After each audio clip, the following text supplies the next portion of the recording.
నమస్కారం, ప్రతిధ్వనికి స్వాగతం. ఈ డిజిటల్ యుగంలో మనిషి కూడా ఒక డేటా నెంబరే. మానవ సంబంధాలు మొదలుకొని ఆర్థిక లావాదేవీల వరకు, రోజువారీ వృత్తిపరమైనటువంటి పనులు, ప్రేమ సంబంధాలు, ఇతర వ్యవహారాలన్నీ కూడా ఇప్పుడు డిజిటల్ మెమరీగానే కనిపిస్తూ ఉన్నాయి. ఈ పరిస్థితుల్లో ప్రతి సంబంధాలు లేకపోతే వృత్తిపరమైనటువంటి వ్యవహారాలన్నీ కూడా డిజిటల్ మయమైపోయినటువంటి ఈ తరుణంలో రోజువారీ మనం చేసేటువంటి సామాజిక మాధ్యమాల్లో చేసేటువంటి పోస్టులు కానీ, లేకపోతే ప్రతిరోజు మనం చేసుకునేటువంటి చాటింగ్లు కానీ, ప్రతి ఒక్కటి కూడా బహిరంగమయమైనటువంటి ఈ పరిస్థితుల్లో మన డేటాకు ఎటువంటి రక్షణ, గోప్యత లేకుండా పోయింది.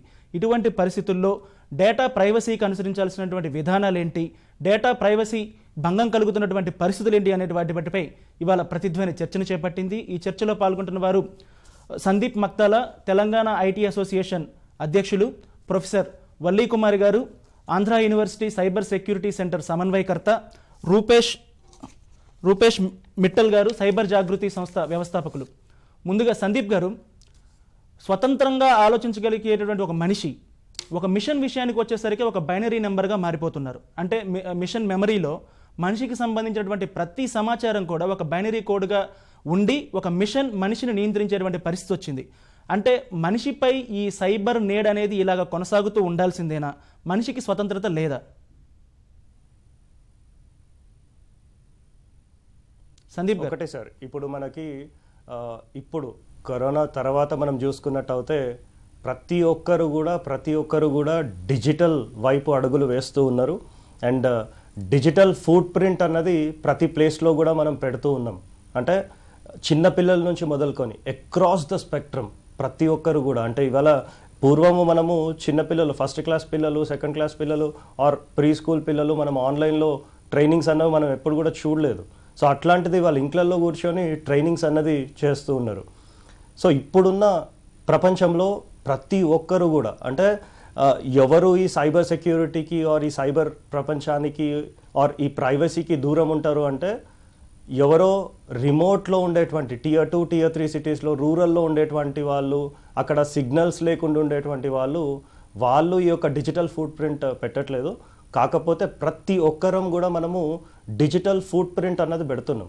సో డిజిటల్ ఫుట్ ప్రింట్ అంటే సింపుల్గా మనం యాక్సెస్ చేసేటువంటి వెబ్సైట్స్ కావచ్చు, మనం అక్కడ లాగిన్ అయిన తర్వాత అక్కడ యూజ్ చేసేటువంటి యూజర్ నేమ్ కావచ్చు, పాస్వర్డ్స్ కావచ్చు, ఇదంతా. సో ప్రతి దగ్గర కూడా మనం ఒక డిజిటల్ ఫుట్ ప్రింట్ అన్నది మనం పెడుతూ ఉన్నాము. సో అయితే ఇక్కడ మనం గమనించాల్సింది ఏంటిదంటే కొన్ని అంశాలు మనం జాగ్రత్త తీసుకోవాల్సింది కొన్ని అంశాలు ఉన్నాయి. సో స్టూడెంట్స్ అయితే గనక సైబర్ సెక్యూరిటీ పైన వాళ్ళు కొంత అవగాహన ఉండడము.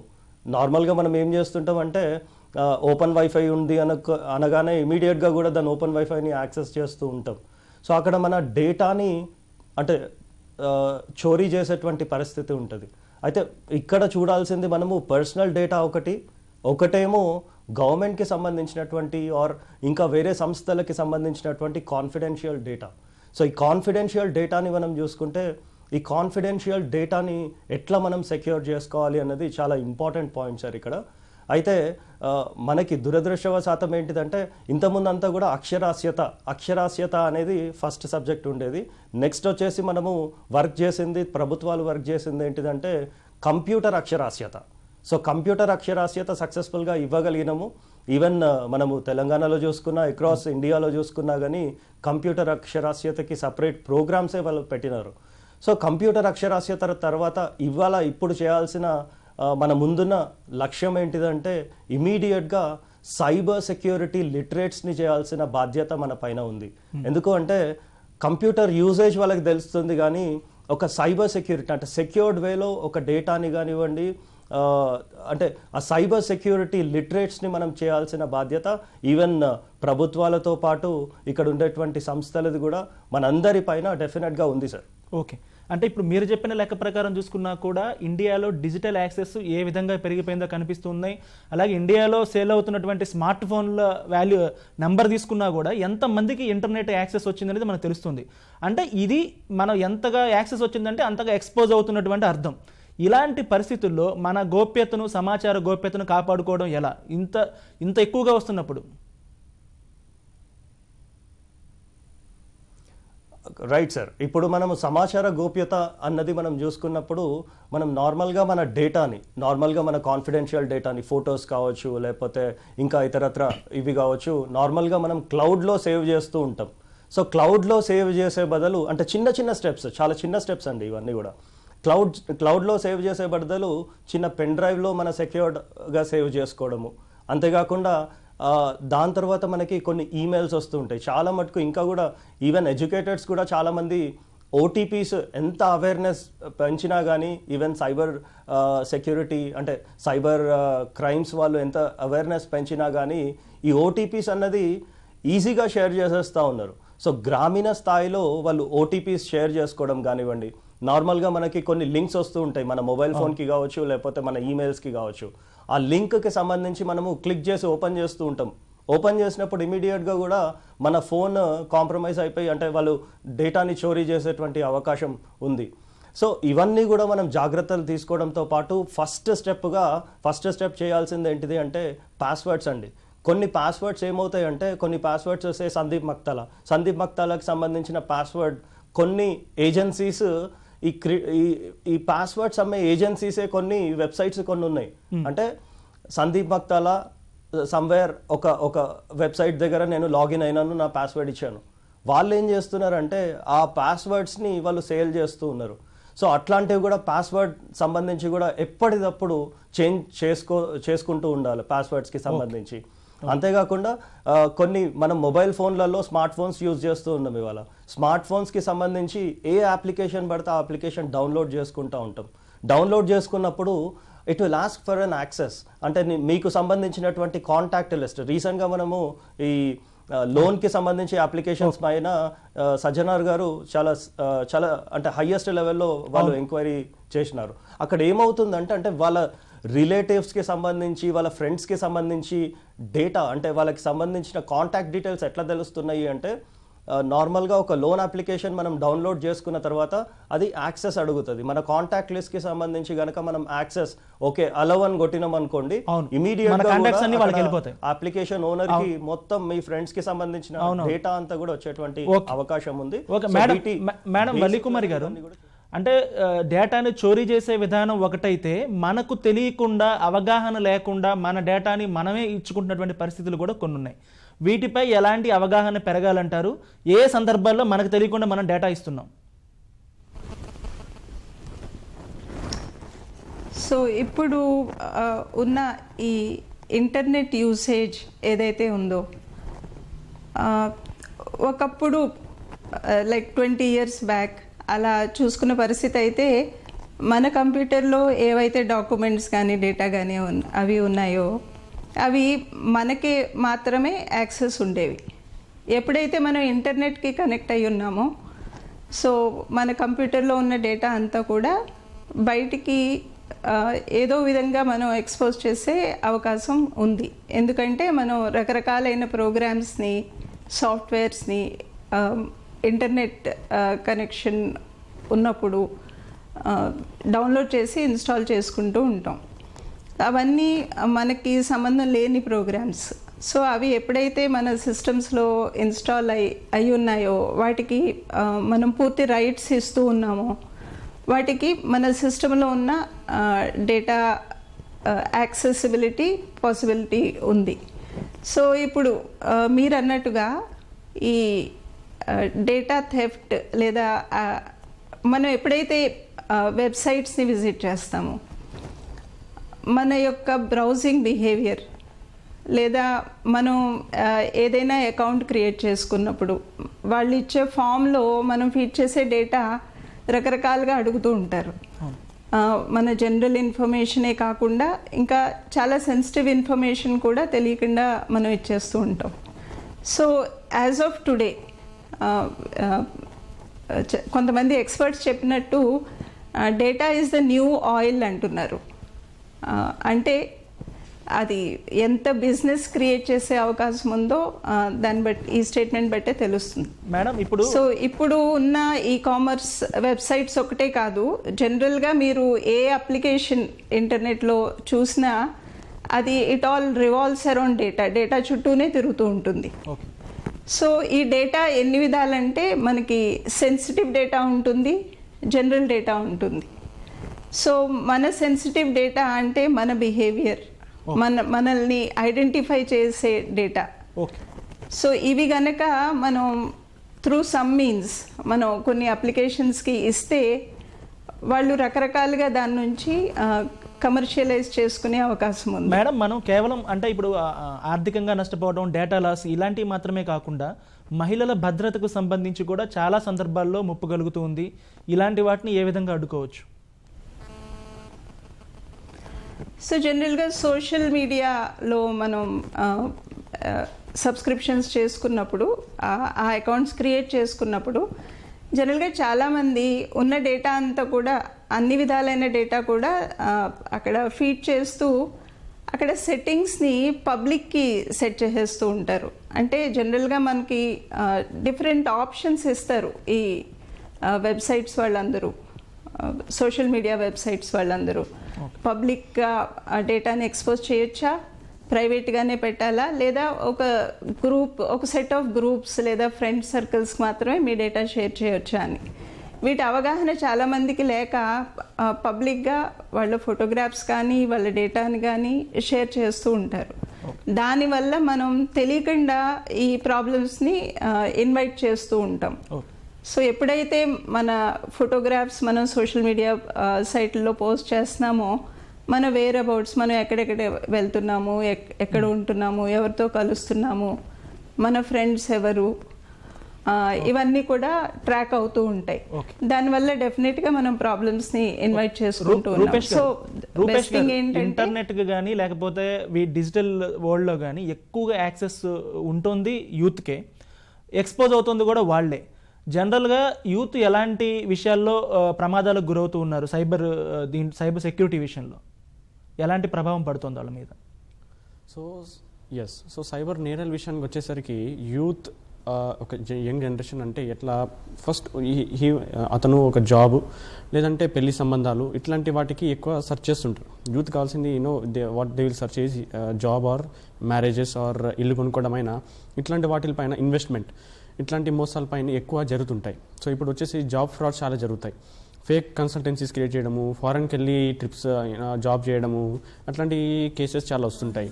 మరియు మ్యారేజ్కి వచ్చేసేసి ఫేక్ మ్యాట్రిమోనియల్ సైట్స్, ఫేక్గా అమ్మాయిలు బయట పరిచయం అవ్వడము, వాళ్ళు ఎవరో తెలియకుండా అసలు వాళ్ళ పోలీస్ బ్యాక్గ్రౌండ్ వెరిఫికేషన్ చేయించుకోవడము, పెళ్లి సంబంధానికి ముందుకెళ్ళడం, దాని తర్వాత దానిలో మోసపోవడం. ఇది అబ్బాయిలకే కాదు, అమ్మాయిలకి కూడా చాలా వరకు జరుగుతుంది. అబ్బాయి మోసపోతారని కాదు, లేదంటే అమ్మాయి మోసపోతారని కాదు, ఇద్దరు కూడా ఈక్వల్గా మోసపోతున్నారని మేము బయట చూస్తున్నాము. అది కాకుండా రీసెంట్గా వచ్చే ఈ OLX ఇట్లాంటి యాప్స్ అన్ని, ఎందుకంటే యంగ్ జనరేషన్ ఈ క్యాష్ బ్యాక్ ఆఫర్స్కి అని లేదంటే లక్కీ ఆఫర్స్కి చాలాగా ఎక్కువ అట్రాక్ట్ అవుతారు. ఎందుకంటే స్టూడెంట్స్ ఎక్కువ వచ్చేసరికి స్టూడెంట్స్, ఎందుకంటే వాళ్ళకి ఇన్కమ్ ఆపర్చునిటీస్ ఏమి ఉండవు. వాట్ ఎవర్ పాకెట్ మనీ ఏదన్నా ఇంటి నుంచి వస్తే పేరెంట్స్ ఇస్తుంటే కొంచెం ఆశ క్రియేట్ అవుతుంది అన్నమాట అక్కడ. సో ఆశ వచ్చేసరికి ఆశ దురాశగా మారి వేరే వేరే దారులకి దారి తీస్తుంది. సో ఇన్ దట్ దాంట్లో ఏమవుతుందంటే ఈ మోసాలు అనేవి చాలా విధంగా జరుగుతున్నాయి. సో రీసెంట్గా వాటిల్లో వాట్సాప్లో అమ్మాయిలకైనా లేదా అబ్బాయిలు కూడా రెండుకి చాలా పెద్ద స్కామ్ జరుగుతుంది. ఏంటంటే మీకు వీడియో కాల్ వస్తుంది. వీడియో కాల్ వచ్చి మీరు లిఫ్ట్ చేయగానే అవతల పర్సన్ ఏంటంటే దాంట్లో స్క్రీన్ రికార్డింగ్ ఆన్ చేసుకుంటున్నారు, ఆడియో ఆన్ చేసుకుంటున్నారు. ఇంకా వాళ్ళు మొత్తం న్యూడ్ అయిపోతారు. మీరు 1 or 2 seconds మీతో మంచిగా మాట్లాడతారు, ఏదో దానికోసం మాట్లాడతారు. దాని తర్వాత ఇమీడియట్గా న్యూడ్ అయిపోతారు. దానిలో బట్టలు మొత్తం వితౌట్ ఎనీ ప్రైవేట్ పార్ట్స్ అనేవి కనిపిస్తుంటాయి. సో దాంట్లో ఏంటంటే మీరు కూడా దాంట్లో ఉన్నట్టు ఒక సీన్ క్రియేట్ చేసేస్తారు. దాని తర్వాత దాన్ని బట్టి మిమ్మల్ని బ్లాక్మెయిల్ చేయడమన్నా లేదంటే ఏదన్నా ఇట్ కెన్ దాంతో ఏదన్నా వేరే పనులకి దారి తీస్తుంది అది. సో ఇట్లాంటి మోసాలు కూడా చాలా చూస్తున్నాం మేము. ఇంకోటి ఏంటంటే ఈ UPI యాప్స్తో లోన్స్ ఎక్కువగా EMI లోన్స్, క్విక్, రీసెంట్గా మన సజ్జనార్ సార్, మన Hyderabad police did a very good job, చాలా అద్భుతమైన పనిచేసింది ఈ క్విక్ లోన్స్ యాప్. ఎందుకంటే లాక్డౌన్లో ఆర్థికంగా చాలామంది చాలా ఇబ్బందులు ఫేస్ చేశారు. సో వాటిల్లో ఈ క్విక్ లోన్ యాప్ అనేది ఎందుకంటే ఒక యాప్ ఇన్స్టాల్ చేస్తున్నారు అనుకోండి మీ ఫోన్లో, మీ ఫోన్ యొక్క కంట్రోల్ మొత్తం ఆ యాప్కి ఇచ్చేస్తున్నట్టు. ఎవరైతే ఆ యాప్ ఓనర్ ఉన్నారో అతని దగ్గర ఏమేమి డేటా ఉందో మీకు తెలియదు. చాలా వాటికి మేము మాదాపూర్లో ఒక సందీప్, రూపేష్ గారు, టర్మ్స్ అండ్ కండిషన్ కేర్ఫుల్ గా స్టడీ చేశాం. రూపేష్ గారు, మన డేటా అనేది ఇలా ఆన్లైన్లో అంగడి సరుగ్గా మారిపోయినప్పుడు దీనికి సంబంధించినటువంటి లెజిస్లేషన్ ఏమన్నా, కంట్రోల్ లెజిస్లేషన్ మన ఇండియాలో ఉందా? అది సమర్థంగా వినియోగించుకోగలుగుతున్నామా? ఆల్రెడీ డేటా గురించి ఇంకా ఒక బిల్ అయితే మన డేటా ప్రొటెక్షన్ బిల్ అనేది ఇంకా లోక్సభలో బిల్ పెండింగ్లో ఉంది. అది రావాలని చాలా కోరుకుంటున్నాం, మేము త్వరలో రావాలని చాలా కోరుకుంటున్నాము. కానీ ఏదైనా ఇప్పుడు డేటా ఎట్లా వాడాలి వాటిపైన ఆ బిల్లు, కానీ ఆ డేటా వాడి ఏదైనా మోసం చేస్తే మన ఐటీ యాక్ట్ 2000 పరంగా సెక్షన్స్ ఉన్నాయి. దాంతో anyone can take action on that. ఈ పలానా కంపెనీలో ఉన్న నా డేటా వల్ల ఏదైనా మోసం జరిగిందంటే మీరు ఆ ఇంపాక్ట్ వల్ల, సపోజ్ ఎవరికైనా మెంటల్ టార్చర్ అయింది ఈ డేటా వల్ల, ఈ డేటా లీక్ అవ్వడం మెంటల్ టార్చర్ అయిందంటే based on that we can file, anyone can file A complaint on that company and on that person also. ఎవరైతే ఇది చేస్తున్నారో దానిపైన చేసుకోవచ్చు. ఎందుకంటే రీసెంట్గా లాక్డౌన్ ఫేసెస్లో ఈ క్విక్ లోన్ యాప్స్ ఏమైందంటే వాట్సాప్లలో ఇంటర్నేషనల్ క్రిమినల్ లోన్స్ ఎవరైతే పే చేయలేదు వాళ్ళకి కాల్స్, ఫ్రీక్వెంట్గా కాల్స్ వెళ్ళడం ఇట్లా చేశారు. సో ఎవరికైనా ఇట్లా ఆర్థికంగా లేదంటే మెంటల్గా డిస్టర్బ్ అవుతున్నారు ఆర్ ప్రైవసీ పోతుందని అట్లా చాలా చేసుకోవచ్చు. ఇంకొకటి ఏంటంటే చాలా సంస్థలు డేటా, ఇప్పుడు మనం ఎంట్రన్స్ ఎగ్జామ్స్ రాస్తారు, స్టూడెంట్స్ డేటా ఎక్కువ లీక్ అయ్యేది ఈ ఎంట్రన్స్ ఎగ్జామ్స్తో నుంచి. ఎందుకంటే ఎక్కువ స్టూడెంట్స్ రాసేది ఎంట్రన్స్ ఎగ్జామ్స్. సో నీట్ అన్న వేరే వేరే రకరకాల, మీకు 5,000 10,000లో ఆ డేటా మొత్తం నేనే మీకు ఇవ్వగలుగుతాను. There are some agencies which can give you. ఆ ఏజెన్సీస్ ఏంటంటే మీరు 5,000 10,000కి డేటా ఇచ్చేస్తారనమాట. సో ఈ ఎంట్రన్స్ ఎగ్జామ్స్, ఈ గవర్నమెంట్ ఎగ్జామ్స్ ఎవరైతే రాస్తుంటారో వాళ్ళు they need to take some.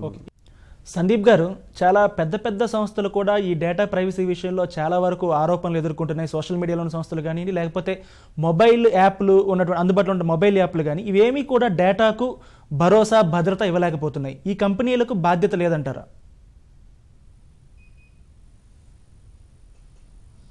ఒకటి సార్, ఇప్పుడు మీరు అన్నమాట వాస్తవమే. అంటే పెద్ద పెద్ద సంస్థలు కూడా ఈ data breach are data security, పెద్ద పెద్ద సంస్థలే కాదు, ఈవెన్ గవర్నమెంట్కి సంబంధించిన సంస్థలు కావచ్చు, మిగతా ఈవెన్ చాలా సంస్థలు, ఫేస్బుక్ మార్క్ జకర్బర్గ్ది కూడా ట్విట్టర్ అకౌంట్ హ్యాక్ అవ్వడం, ఇట్లాంటివన్నీ కూడా సిరీస్ ఆఫ్ ఈవెంట్స్ మనం చూసుకుంటే సెక్యూరిటీ పరంగా కొన్ని డెఫినెట్గా కూడా మనం మెజర్స్ తీసుకోవాల్సిన అవసరం ఉంది. నార్మల్గా సార్, ఇంకొకటి మనకి పేస్ మేకర్ అని చెప్పి మనకి హార్ట్కి సంబంధించి ఒక డివైస్ పెడతారు. సో ఆ డివైస్కి ఒక ఐపీ అడ్రస్ ఉంటుంది. ఒకవేళ సైబర్ క్రిమినల్కి గనక ఆ ఐపీ అడ్రస్ చిక్కుతే గనక ఈ యొక్క అతని హార్ట్ బీట్, అంటే పేషెంట్కి సంబంధించినటువంటి హార్ట్ బీట్ని ఇంక్రీజ్ చేసే అవకాశం ఉంది అండ్ డిక్రీజ్ చేయవచ్చు. సో తద్వారా కార్డియాక్ అరెస్ట్ వచ్చేటువంటి పరిస్థితి కూడా ఉంటుంది. ఫైనాన్షియల్ ఫ్రాడ్ సంబంధించి అంటే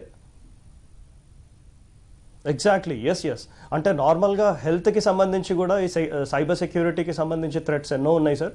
అండ్ దాని తర్వాత మనకి కొన్ని గవర్నమెంట్ డిపార్ట్మెంట్స్కి సంబంధించిన డేటా మనం చూసినప్పుడు చాలా క్రూషియల్ డేటా ఉంటుంది. రీసెంట్గా తెలంగాణ గవర్నమెంట్కి సంబంధించి తెలంగాణ ఫార్మేషన్ అయిన ఒక 2-3 monthsకే ఒక 16 వెబ్సైట్స్ డిఫరెంట్ డిపార్ట్మెంట్స్వి హ్యాక్ అయినాయి అండ్ డీఫేస్ అయినాయి. సో హ్యాక్ చేయడమే కాకుండా అక్కడ ఉండేటువంటి సైబర్ క్రిమినల్ ఏం చేసినాడు అంటే ఆ పర్టికులర్ వెబ్సైట్ది కంప్లీట్గా కూడా డీఫేస్ చేసినారు. సో ఇట్లాంటిది ప్రమాదం అయితే డెఫినెట్గా ఉంది సార్. అంటే లేదు అని చెప్పి గట్టిగా కొట్టిపడేయలేము. కాకపోతే ఇప్పుడు మనం కావాల్సింది ఏంటంటే we should be cyber ready. రీసెంట్గా తెలంగాణ ప్రభుత్వం అండ్ తెలంగాణ ఐటీ అసోసియేషన్ ఒక కార్యక్రమాన్ని తీసుకొచ్చింది. ఇప్పటిదాకా చెప్పినట్టు సైబర్ లిటరేట్స్ని చేయాల్సిన అవసరం ఉంది. అవేర్నెస్ గ్రౌండ్ లెవెల్ దాకా తీసుకుపోవాల్సిన అవసరం ఉంది. అండ్ ప్రతి ఒక్క డిపార్ట్మెంట్లో ఒకవేళ గనక ఆ డిపార్ట్మెంట్లో చిన్న ఈమెయిల్ అడ్రస్ యూజ్ చేస్తున్నా కానీ, ఒక కంప్యూటర్ ఇంటర్నెట్కి కనెక్ట్ అయ్యి ఉన్నా కానీ ఆ డిపార్ట్మెంట్కి సంబంధించి సైబర్ సెక్యూరిటీ ఎక్స్పర్ట్ ఆవశ్యకత ఎంతైనా ఉంది. అండ్ ఇప్పుడు వచ్చేటువంటి కొత్త స్టూడెంట్స్ ఎవరైతే ఉన్నారో వాళ్ళు సైబర్ సెక్యూరిటీ కోర్సెస్ పైన వాళ్ళు ఫోకస్ చేయాల్సిన అవసరం ఉంది సార్. ఎందుకంటే ప్రతి డిపార్ట్మెంట్, ప్రతి స్పేస్ కూడా డిజిటల్ అయిపోతుంది మొత్తం అంతా కూడా. అండ్ ఇంటర్నెట్ లేకుండా మన లైఫ్ని మనం ఊహించలేని పరిస్థితి. సో అట్లాంటప్పుడు కంపల్సరీ కూడా ఈ యొక్క డేటా సెక్యూరిటీకి సంబంధించిన మెజర్స్ కంపల్సరీ ఫాలో కావాలి. ఒక డిజిటల్ డివైస్, ఇంటర్నెట్కి కనెక్ట్ అయి ఉన్న డిజిటల్ డివైస్, ఇవాళ హార్ట్కి సంబంధించి పేస్ మేకర్ నుంచి మొదలు పెట్టుకొని మనకి స్మార్ట్ ఫోన్ కావచ్చు, మనకు ఉండేటువంటి ల్యాప్టాప్ కావచ్చు, ఇంటర్నెట్కి కనెక్ట్ అయి ఉంది అంటే మనం కొంచెం దాని మీద జాగ్రత్త పడాల్సిన అవసరం అయితే ఎంతకైనా ఉంది. అండ్ కొన్ని అప్లికేషన్స్ ఇప్పటిదాకా మన రూపేష్ కూడా చెప్తా ఉన్నాడు, కొన్ని అప్లికేషన్స్ని మనం డౌన్లోడ్ చేసుకున్నప్పుడు మనం కంపల్సరీ కూడా we should be aware of that application. Okay madam గారు, వల్లి కుమారి గారు, ఇండియా అంటేనే అతిపెద్ద మార్కెట్. ఈ మార్కెట్కి సంబంధించి కూడా చాలా ఎక్స్ప్లాయిటేషన్ జరుగుతూ ఉంది. ఎందుకంటే మన సమాచారం మొత్తం కూడా క్షణాల్లో కార్పొరేట్ కంపెనీలకు చేరిపోతుంది. నేరుగా మనం ఎవరితోనైనా మాట్లాడినా కూడా దానికి సంబంధించినటువంటి అంశాలపైన మనకు వెంటనే ఫోన్ కాల్ కూడా వచ్చేటువంటి పరిస్థితి ఉంది.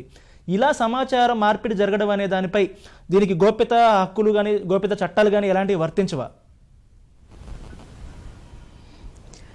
అంటే మనకి ఇందాక రూపేష్ గారు చెప్పినట్టు పర్సనల్ డేటా ప్రొటెక్షన్ బిల్ అని చెప్పి ఆల్రెడీ మనకి లోక్సభలో ప్రవేశపెట్టారు. అది ప్రస్తుతం ఒక కమిటీ ఏదో వేశారు, దానిపైన డిస్కషన్ చేసి ఫైనల్గా దాన్ని పాస్ చేయాలని చెప్పి. సో అందులో మీరు చెప్తున్న ఈ విషయాలన్నీ కూడా అడ్రస్ చేస్తున్నారు. ఎలా అంటే ఏదైనా ఒక డేటా ఒక కస్టమర్ దగ్గర ఒక వెండర్ కలెక్ట్ చేస్తూ ఉంటే ఆ కస్టమర్ యొక్క కన్సెంట్ తీసుకోవాలి.